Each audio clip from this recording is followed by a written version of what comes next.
बच्चों हम पढ़ रहे हैं कक्षा 7वीं की हिंदी विषय की वर्कशीट, हिंदी विशिष्ट की वर्कशीट है। ये 2020-21 की जनवरी महीने की है। ठीक है, और इसी तरह के और वीडियो देखने के लिए चैनल को सब्सक्राइब कीजिए, जिससे कि आपको वीडियो के नोटिफिकेशन तुरंत मिल जाए और सारी जानकारी तुरंत मिलती रहे।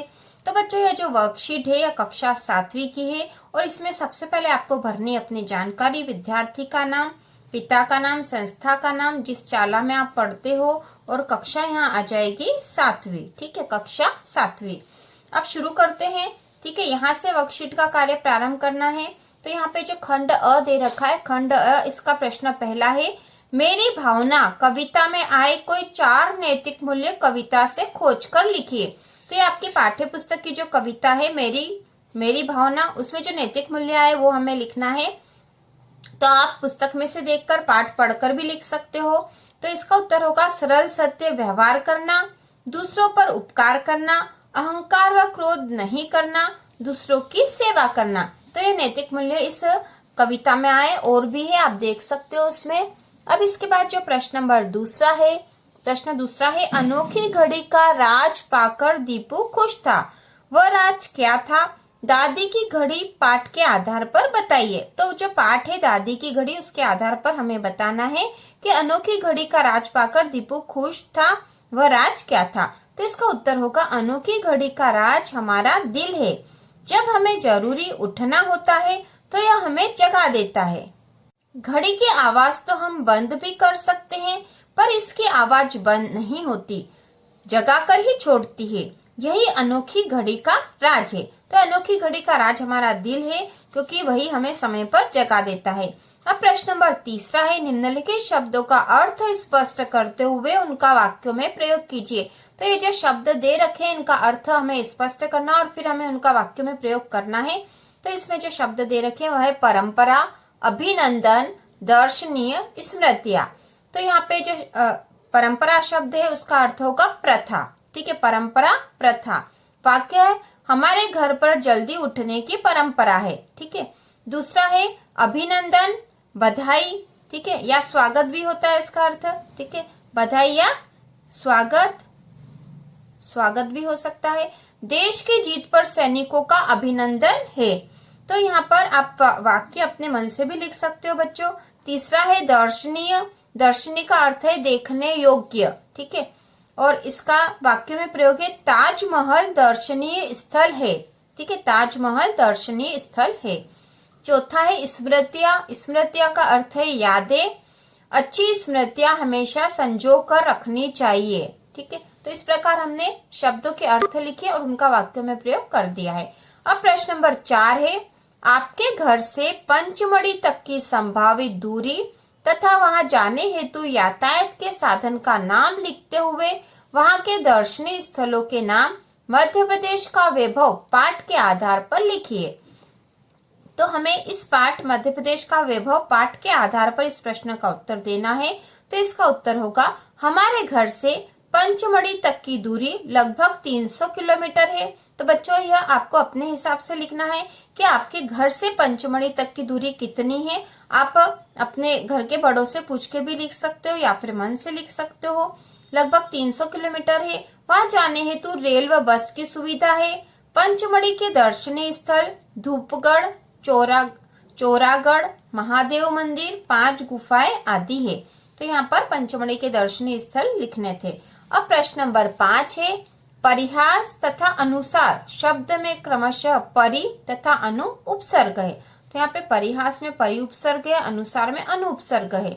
इसी प्रकार आप परि तथा अनु उपसर्ग लगाकर 4 नए शब्द बनाइए। तो हमें उपसर्ग लगाकर नए शब्द बनाना है। तो सबसे पहले परि उपसर्ग लगाकर हमने शब्द बनाए हैं परिवार, परिजन, परिसर, परिक्रम।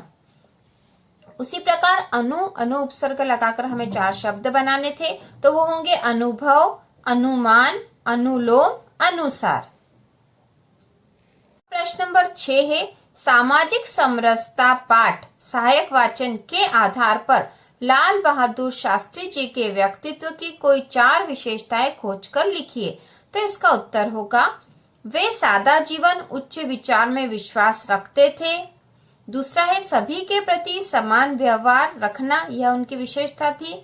तीसरी है उन्होंने जय जवान जय किसान का नारा दिया था। ठीक है, उन्होंने जो है जय जवान जय किसान का नारा दिया था, इन्वर्टेड कॉमा में आएगा। फिर चौथा है वे सभी का ध्यान रखते थे। ठीक है, वह सभी को अपने बराबर मानते थे और सभी का ध्यान रखते थे। तो इस प्रकार हमने उनकी विशेषताएं लिखी है। आप पाठ के आधार पर अन्य विशेषताएं भी लिख सकते हो। अब आगे है प्रोजेक्ट कार्य, जो कि खंड ब है। प्रोजेक्ट कार्य बच्चों आपको खुद करना है। ठीक है, यहाँ पर एक उदाहरण के तौर पर हमने बता दिया, आप अपने मन से कर लोगे। प्रश्न नंबर 7 है अपने परिवेश आसपास में पाए जाने वाले किसी एक पक्षी का पंख चिपकाते हुए अथवा बनाते हुए उसका विवरण निम्न बिंदुओं के आधार पर दीजिए। तो किसी पक्षी का पंख यहाँ लगाना है बच्चों, पक्षी का पंख लगाना आप आसानी से कर सकते हो। तो पक्षी का पंख बनाए या चिपकाए, तो यहाँ पर पंख या तो आप बना सकते थे, ठीक है, या तो आप बना सकते हो उसको, या फिर ठीक है, या फिर उसको, क्योंकि हर पक्षी के पंख कुछ अलग होते हैं, या तो बना सकते हो या फिर उसको चिपका सकते हो यदि आपके पास हो तो। फिर पक्षी का नाम, तो यहाँ पर हमने तोता लिख दिया है, आप अपने अनुसार लिख दोगे। पक्षी का रंग हरा, आवास है पेड़ और भोजन है फल फूल। इसी के आगे ब वाला क्वेश्चन है बया, कठफोड़वा और कोयल के आवास के बारे में जानकारी एकत्रित कर लिखिए। तो इनके आवास के बारे में जानकारी एकत्र कर हमें लिखना है। तो सबसे पहले हमने लिखा बया के बारे में। तो बया पेड़ की टहनियों में लटकता हुआ सुंदर घोंसला बनाकर रहती है।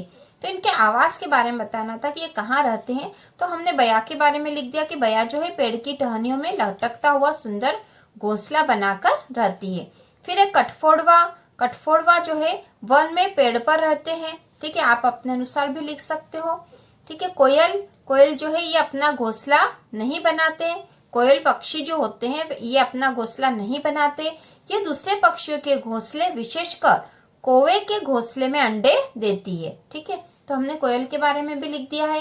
अब प्रश्न नंबर अगला जो है, प्रश्न नंबर जो है अगला 8वां जो है, दी गई शब्द पहेली को दिए गए निर्देशों के अनुसार भरिए। तो ये शब्द पहेली जो दी थी उसके निर्देश दे रखे थे हमें। ठीक है, बाएं से दाएं भरिए। निंदा या बुराई करने वाला, तो यहाँ पर बाएं से दाएं में आ जाएगा निंदा या बुराई करने वाला निंदक। ठीक है, निंदक। फिर दूसरा है रेतीली भूमि वाला स्थान क्या कहलाता है। ठीक है, रेतीली भूमि वाला स्थान क्या कहलाता। तो यहाँ पर ये जो नंबर 2 पर लिखा था बच्चों, पर यहाँ पर नंबर 2 पे तो केवल ऊपर नीचे है, तो ये यहाँ पर नहीं हो रही इसकी। ठीक है, इसकी वर्ग पहली यहाँ पर बनेगी, क्योंकि यहाँ पर ही बाकी शब्द भी आ रहे हैं। तो यहाँ पर आना चाहिए था 2। ठीक है, यहाँ आना चाहिए था दाएं से बाएं में, तो यहाँ होना था रेतीली भूमि वाला स्थान, रेगिस्तान यहाँ बनेगा। ठीक है, उसके बाद है आज शब्द का विलोम, 3 नंबर पर है, तो आज शब्द का विलोम हो जाएगा कल। ठीक है, कल।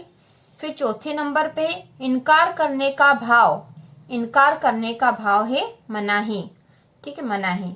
उसी प्रकार ऊपर से नीचे भरिए में दे रखा है। ऊपर से नीचे में सबसे पहले पास शब्द का समानार्थी, जैसे निकट और क्या होगा, तो निकट का और हो जाएगा नीरे। ठीक है, तो यहाँ होगा नीरे, निंदक नीरे राखिए, ये वाला जो दोहा है इसके अनुसार यहाँ पे नीरे मतलब पास में ही होगा। फिर 2 नंबर पे दे रखा है यहाँ पे मध्य प्रदेश में हीरा कहाँ पाया जाता है, तो इसका उत्तर होगा पन्ना। हीरा जो है पन्ना में पाया जाता है मध्य प्रदेश में। और 3 नंबर पे गिनने की क्रिया को कहते हैं, तो गिनने की क्रिया होगी गिनना। ठीक है, गिनना। और नंबर 4 पे देखकर लिखना का अर्थ होगा, तो देखकर लिखना का अर्थ होता है नकल। ठीक है, नकल। तो इस प्रकार हमने ये जो पहेली कर ली बच्चों, आप अपने अनुसार कर सकते हो यदि आपको कुछ और लगता है तो। बाकी यही इसी प्रकार बनेगी, क्योंकि रेगिस्तान शब्द में यहाँ 2 लिखा हुआ नहीं था, और जो 2 पे है केवल ऊपर से नीचे पे है ना, दाएं से बाएं में कुछ भी नहीं 2 पर, इसलिए रेगिस्तान यही बनेगा और बाकी शब्द भी यही सही बन रहे हैं। ठीक है, तो इस प्रकार यह वर्ग पहेली भी हो गई है। और इसी तरह के और वीडियो देखने के लिए चैनल को सब्सक्राइब कीजिए।